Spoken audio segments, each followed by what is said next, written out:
চোখের পলকে কেমন জানি দিন সন্ধ্যা হয়ে যাচ্ছে, বুঝে ওঠার আগে কেমন জানি শনি রবি সোম শেষ হয়ে বৃহস্পতিবার রাতে সে শুক্রবারে জুমার প্রস্তুতি হয়ে যাচ্ছে, কেমন জানি কল্পনা করার আগে সেই মাসগুলা বিদায় নিচ্ছে।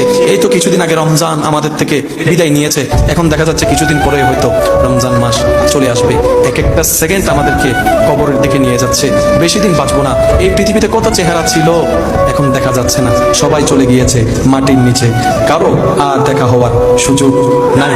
আল্লাহ চাহে তো হয়তো হাসরের ময়দানে দেখা হবে, দুনিয়াতে আর দেখা হওয়ার সুযোগ নাই। বাঁচবো আর কয়দিন, থাকেন না নিজে ভালো, অন্যকে একটু ভালো রাখেন।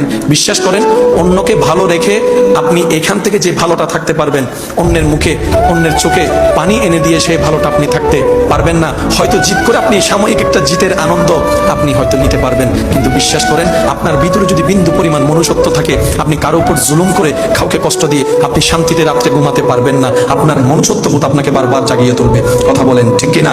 মনুষ্যত্ববোধ যার কাছে থাকবে সে কখনো আরেকজনকে অন্যায়ভাবে কষ্ট দিয়ে ঘুমাতে পারবে না।